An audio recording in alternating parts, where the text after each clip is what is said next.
The incident. It was a normal day at the office until the phone on your desk buzzed with a message. You look up and realize the room has gone silent. Everyone is staring at you like you have a price tag over your head. Disoriented, you watch your manager walk to the door and click the lock shut, which slightly scares you. You see a coworker's hand hovering over a stapler with an emotionless face. You wonder what is happening? You finally check the screen. Target acquired. $100,000 bounty. It's a red alert, and it's staring right at you. You're trapped in a circle of people who aren't looking at your face. They're looking at a down payment on a house. The realization hits like a physical blow. There's no more HR, no more rules. You have been officially legalized to kill. You don't say goodbye. You just run. You hit the aisles before they can find their courage, pushing past the desks and sprinting for the only exit left in your life. You burst through the office door. You've gone from person to a target in the 10 seconds. Day one. Finally find a way into the street. You try to blend in, but you feel the heat of the city on your neck. You head for the subway, but the world feels different now. Every stranger on the platform is a potential hunter, just waiting for the notification to refresh. You look around and see a dozen screens glowing red. Your digital identity has been deleted, replaced by a wanted banner on every phone in the station. You try your Metro card, but the light flashes red. Access denied. The system hasn't just found you. It has erased your right to exist in the sunlight. You check your bank account. Frozen. Balance zero. You're the most famous person in the city, and you've never felt more invisible or more worthless. Day 5. You spend your nights in a crawl space, shivering. You find a discarded newspaper and see your face on the front page. The nightmare is in physical ink now. The bounty has doubled to $200,000. Every distant siren feels like it's screaming your name, and every footstep on the pavement above is a heartbeat you can't catch. You collapse in the dirt, exhausted. You are worth enough to buy the very bridge you're hiding under, yet you're scavenging for scraps like a king of the trash. Day 10. $1 million. The number has hit 7 digits, and the amateurs are getting desperate. You see the cameras watching, tracking the fortune that used to be a man. You pass a help wanted sign and almost laugh. You're the most wanted person in history, and the circle of people you trust has shrunk to zero. You try to call your mother from payphone. She picks up, she sobs, and then you hear the click of a second line. She's trying to pay her mortgage.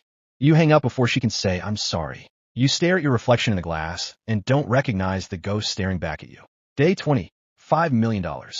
You've stopped looking like the man from the office. You're eating cold scraps, a billionaire of the shadows living on the floor of the world. Your blue shirt is stained with grease and rain. You have everything and nothing at the same time, a king of the wasteland with a market value of zero.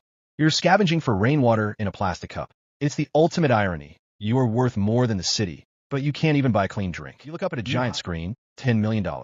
The angry mobs have gone home, replaced by the professionals who don't post on social media. They're coming.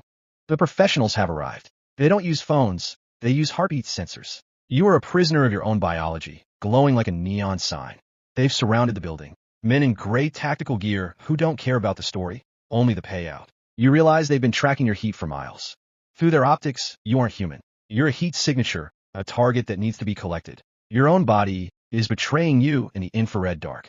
The red dot finds your forehead. You freeze, realizing the man from the office died the moment the phones vibrated. Now there's only the target. You scramble through the pipes, searching for a gap in the net. Your heart is thrashing, and somehow, by a miracle of desperation, you manage to escape. Day 45, $100 million. The bounty is so high now that the government has started a countdown clock on national TV. The whole world is watching. You find a shipping container full of luxury clothes. You're surrounded by wealth you can't spend, hiding in a palace of crates and designer labels. You strap on a $10,000 watch, counting the seconds of a life that is being auctioned off. Staying alive is the only way to keep them from getting paid. You're sleeping on silk sheets, but they don't provide you with any comfort. Hunger finally wins. You trade your $10,000 watch for a hot slice of pizza and a conversation that doesn't end in a gunshot. Day 55, $800 million. There are podcasts about you, betting pools on how you'll die. You become a myth, a legend, a ghost story for the digital age. But ghosts don't get tired, and you are exhausted. You realize that the only way to end the hunt is to satisfy the hunters on your own terms. Day 60, $1 billion. Spend the night with a pen and scrap paper, doing the only math that matters. If you can't run anymore, you have to negotiate the end. You walk out into the sunlight and don't hide your face. You walk past the snipers, past the tactical teams, and past the cameras. You walk into the FBI headquarters and sit down at the intake desk. You aren't surrendering to lose. You're surrendering to win the final game. You provide the evidence for your own crimes, setting up a legal maze that would make a lawyer weep. You provided the lead that led to your own capture. The prison life. You sit in your cell, the rules of the bounty being absolute. The claimant gets the prize. Since you caught yourself, you just claimed your own billion-dollar bounty. Your parents will never work again. Your children will own the city. You sit in your cell, looking at your family pictures, realizing the price you paid. All of that life is gone, traded for a crime you committed and a future for them. You stare at the happy faces on the screen and ask yourself, was it worth it?